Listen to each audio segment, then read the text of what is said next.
Hey you guys, it's Peter and welcome to Peter Watches TV, or whatever this channel is called for today. I think I'm going to go with Peter Watches TV. I kind of like that title.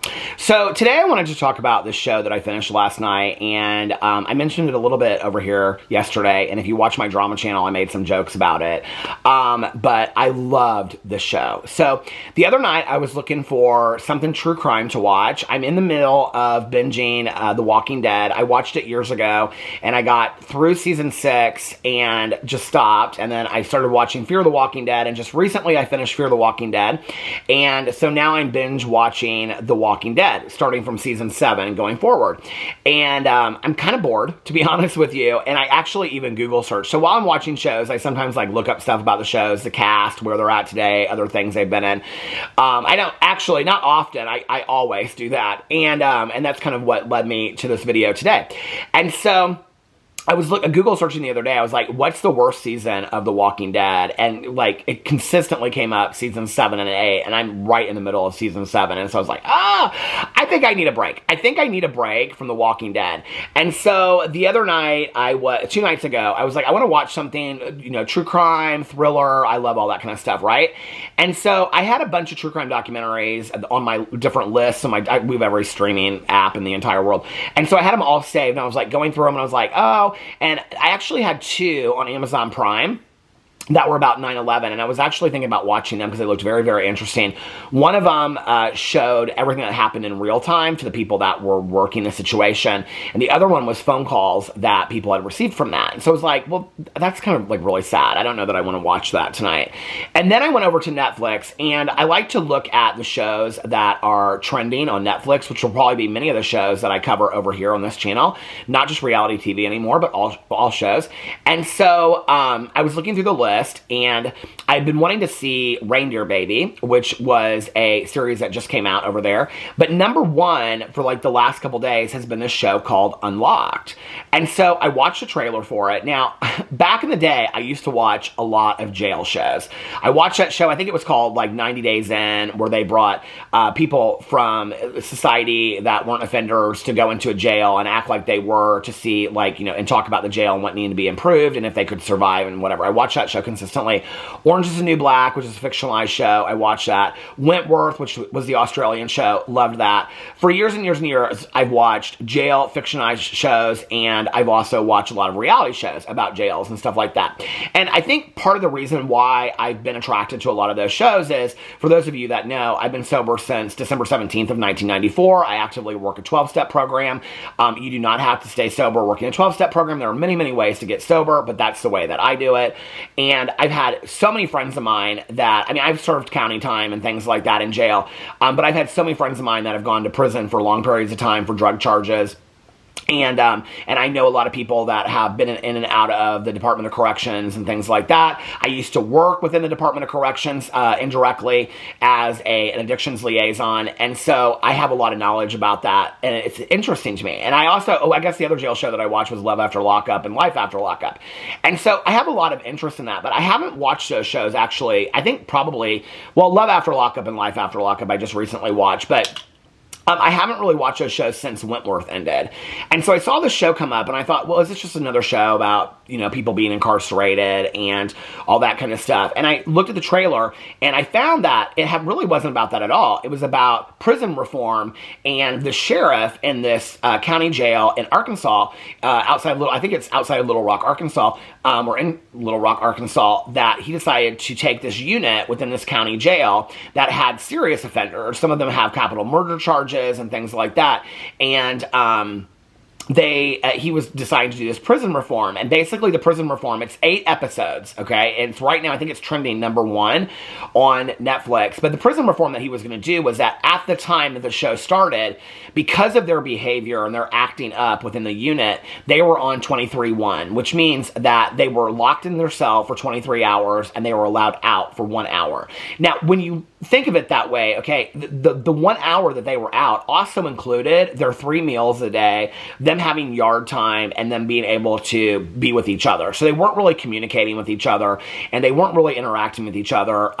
They didn't have a lot of phone time and things like that. By the way, anything that I'm going to say in this video is probably going to have some spoilers past this point. So if you want to watch a show and not have spoilers, don't watch past this point. Just want to make that clear. So some of the things that he integrates into this prison reform and this jail reform is that he allows them to be out 24 hours a day. Their doors are unlocked 24 hours a day.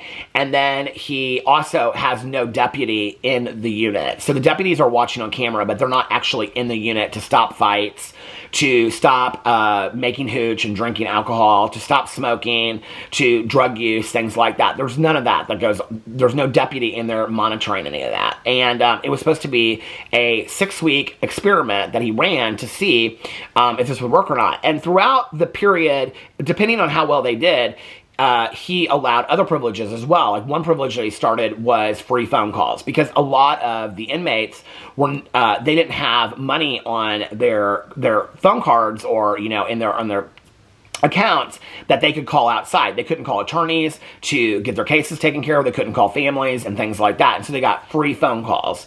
And one of the things that he was worried about was that people would spend long periods of time on the phone and there would be no system to it. And so there would be arguing and fighting over the phone.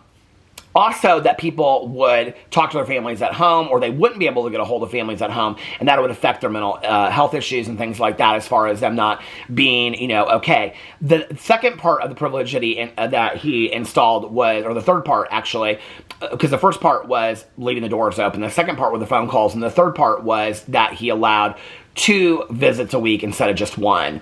And he was hoping that the interactions with the family on the outside would give hope to people, but he also knew that that could also bring in other problems of what they heard from the outside, as well as people that were hoping that they would get visits and didn't. And they showed both sides of this on the show.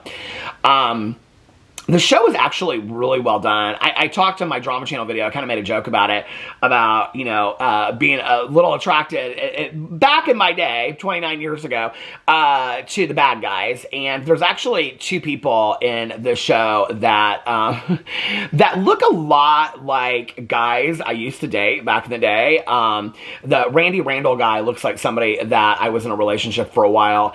And the Crooks guy, who has all the facial tats and stuff, also looks like somebody somebody that I dated back in the day. I do love a good facial tat every once in a while. And so I was joking in my drama video about wanting to get a jail boyfriend if my husband and I didn't make it. The show is very endearing, and I don't condone any of their charges, and I don't condone anything that they do, and I'm somebody that is very, very aware of the money and the resources that go into keeping jails and institutions alive, and keeping them fed and things like that. I'm not ignorant to those situations. I also think it's an issue of humanity, and I also am a huge believer in reform and rehabilitation. As somebody that, like I said, has many, many friends of mine that have gone to prison for multiple charges, mostly drug and alcohol related, or gone to county jail time and time again, been on work release, been in drug court, all those kinds of things. I have seen those programs work for people that really want them to work. I have seen people get out of prison, go into halfway houses, go in work release, go into drug court, and be extremely successful. I have witnessed that. I have witnessed people get out of county jail and want to rehabilitate and go into treatment facilities or go into halfway houses or be on, house arrest or work release and be very successful. So the whole conversation to me of rehabilitation and reform is very, very interesting to me. It's something that I love to talk about with my friends. It's actually not something I talk about on video very much, because why would I, on my other channels, but it's something that I'm very, very interested in, and also something that I'm very educated on. And so, actually having worked indirectly with that system for years and years and years. And so it's something that I'm intrigued by, and to see this experiment happen was so interesting to me. The takeaway at the end of it, and the experiment lasts 6 weeks, they do rather well. I mean, there's a couple of them in there that don't do well and make some poor choices. There's these two cellmates that are making hooch, and hooch is homemade alcohol that you make with fruit and Kool-Aid and things like that, and they explain the process of making it. And the guy's also doing tattoos, and he is lighting these wicks so that he can burn tattoo ink and things like that. And there's some other people in there that get into fights and things like that they actually remove from the experiment.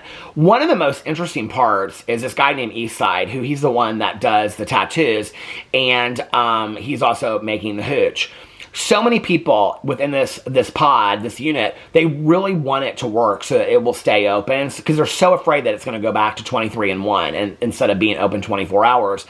That they do this voting situation where they're going to vote somebody. And the majority of the people, like, all know that they're going to vote for this person or this person.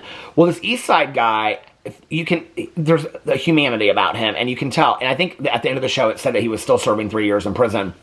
But he decides to come forward and talk to the deputies and basically say he was the one that was making the hooch. And this is such a huge moment for the sheriff that's in charge of the program, because he's like, we don't see people step forward ever and take responsibility for it. And you can tell that part of the reason he did is because he doesn't want the other people to take the fall and for the experiment to close down. And so the whole idea of accountability and responsibility, the sheriff can see that it's working. The other huge part of it is that you see these people, at first it starts off with being like all the young inmates and all the older inmates, and they don't really get together.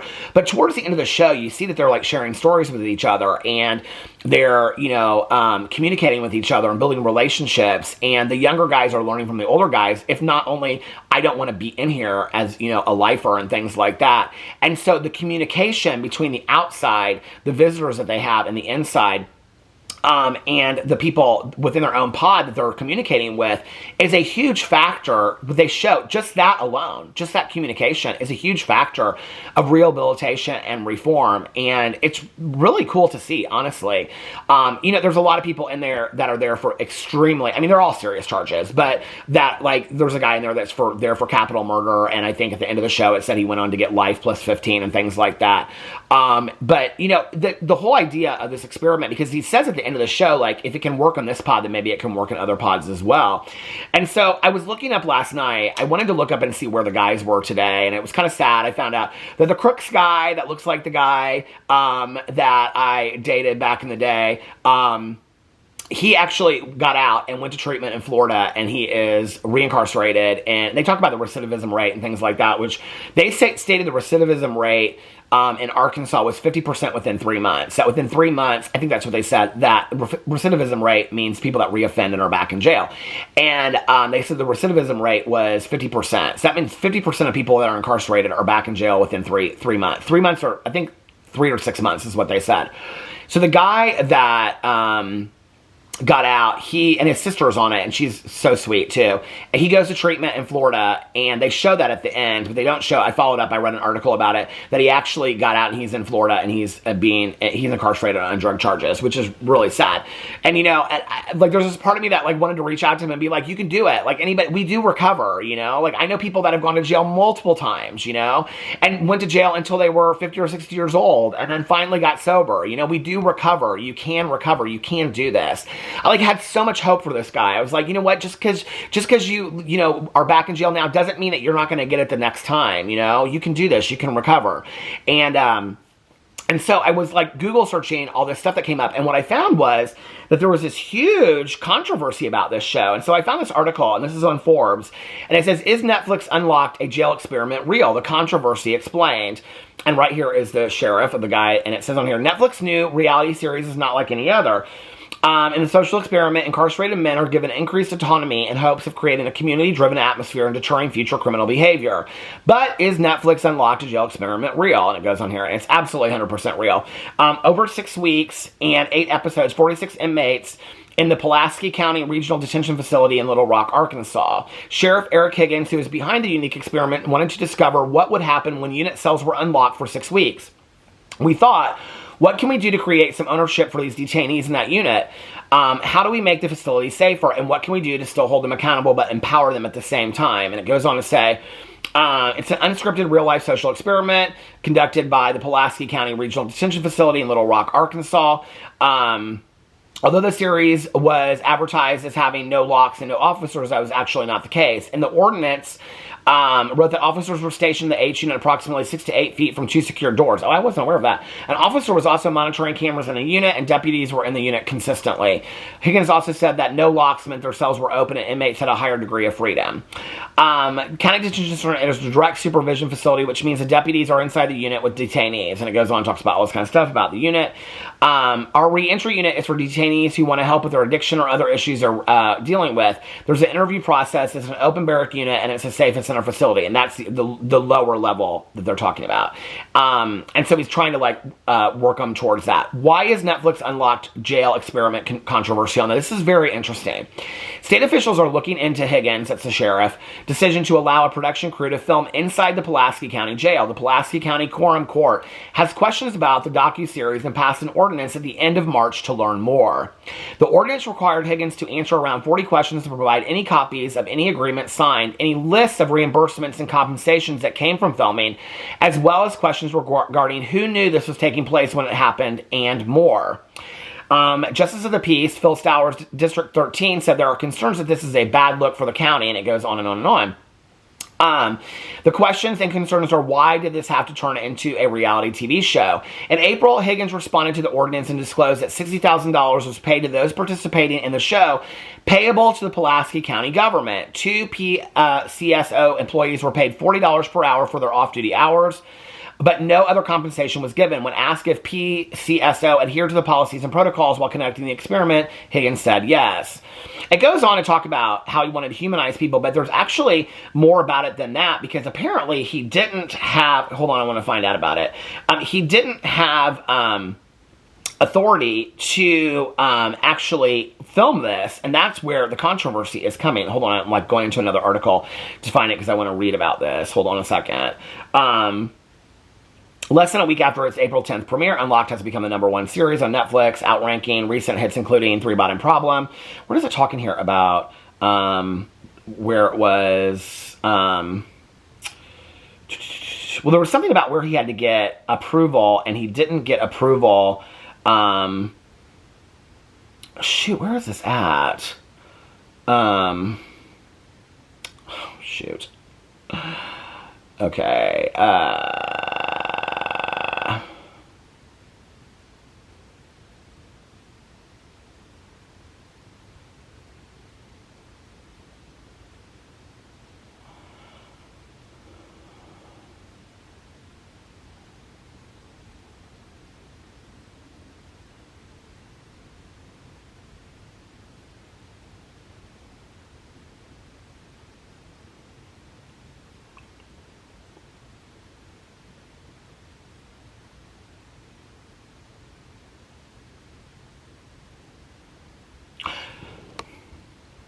okay, here it is. This is from today. It says, what is the controversy surrounding the show? There's an ongoing debate as to whether Higgins had the authority to grant permission to film inside the detention facility. Legal documents viewed by Today.com and shared by the Arkansas Times show that Higgins signed an agreement with a production company called Lucky 8 TV in 2022. As reported by the Arkansas Times, county officials say Higgins did not have the authority to sign a contract on behalf of the county. Only the county judge can bind the county to a legally enforceable agreement, per Pulaski County Attorney Adam Fogelman. In an interview with Arkansas Democrat Gazette, Higgins called the document he signed a location release instead of a contract, and acknowledged that he can't sign a contract for the county. Lucky 8, the production company, sent Pulaski County a check for $60,000, here it is again, for filming, per documents viewed by Today.com. Lieutenant Antonio Waters and Deputy George Belt were given compensation for providing off-duty security to Lucky 8 staff at a rate of $40 per hour. Documents do not indicate prisoners were compensated. They were not compensated for their appearance. Today.com has reached out to Fogelman, Higgins, and Lucky 8 for comment and has not heard back at the time of publications.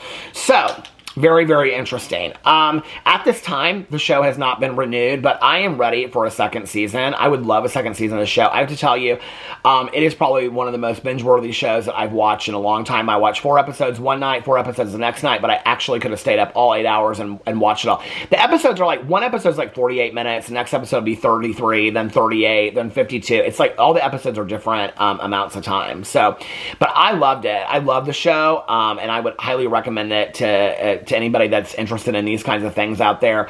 I do think that there is a further question that needs to be asked about the morality of the people being filmed and all that kind of stuff. But you could tell that the people, that participants that were incarcerated, that were being filmed, that they do a lot of like impersonal interviews with them. It's not just like them showing the thing. It's like a lot of sit-down interviews with the main people that the cast, so be it, of Unlocked. There's a lot of sit-down interviews, and it's interesting because then you get to learn more about their families and what got them there and their charges and regret and remorse that they have and things like that. And I think it's important for us to hear those stories. I love this show. I thought it was fantastic. Let me know what you think in the comment section below. I love you guys, and I'll see you tomorrow. Bye.